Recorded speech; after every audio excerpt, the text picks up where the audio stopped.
Олон нийтийн сүлжээнд яваад байгаа нэг зургийг хараад бодлоо.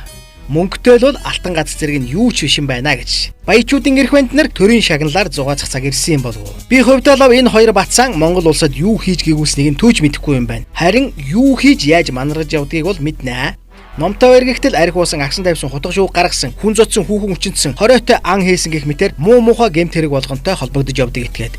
Хамгийн сүүлд гихтэл концессийн гэрээний 78.7 тэрбум төгрөгөөр эрчим хүчний шугам бариад тэрийг цагаан суврагын ордтой холбохож байгаа нь илэрсэн. За түүнийхээ дараа найз гэх юм уу, явуулдагч гэх юм уу хүүхэнтэйгээ зугаалж яваад хүн дайрч алсан гэх шуугаад холбогдчиход яваад байгаа.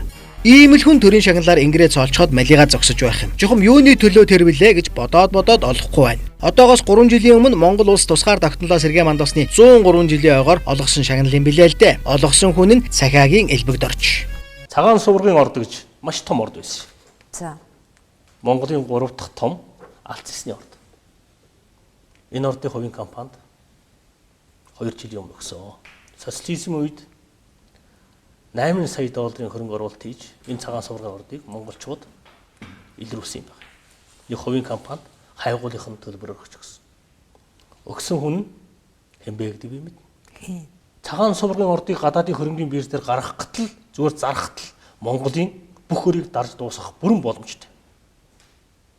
Тийм учраас би энийг өгсөн болон өгүүлсэн хүмүүсийн хулгайчлалыг шилжиж байгаа. Алтан хуйг даргуул над хэлэхдээ Элбэгд орж өг гэж загин сараагаад өгүүлсэн гэж над хэлсэн. Элбэгд орж өг гэж загин сараагаад өгүүлсэн гэж над хэлсэн. Загин сараагаад өгүүлсэн гэж над хэлсэн. Үүнийхээ төлөө олгосон байж мэдгэл юм. Харин сод билгийн хувьд Петровисын хаялгыг хүртдэг тул дээрх шагналыг зүүсэн байж мэднэ. Зүгээр инженеэр бодоход манай аав ээжүүд энэ шагналыг насаараа улсдаа зүтгээд авч чадаагүй л байгаа юм да. Ингээд бодохоор Элбэгд оржин олгосон Батүлийн Улсын Баатар дуучин болдын төрийн шагналаас өгсүүлээд алтан гац мэт нь бол юу ч хэмээр юм да одоо. Харин одоо энэхүү шагналуудыг түгээгч Элбэгд орчтон Нью-Йоркод 2 сая доллараар байр авсан мэдээтэй байгаа. Түүний нэр Эрдэнэ үйлдвэр MCS цагаан суврагын орд, оюуталга 5 толгой СМТ үйлдвэр худалдаа хөгжлийн банк гэх мэтээр Монголын алил өнгөтэй өдтэй бүх юмний лойртой холбогддог. Алтан гац минь чи хэнийхээ ангир дээр залрах чинь энэ вэ?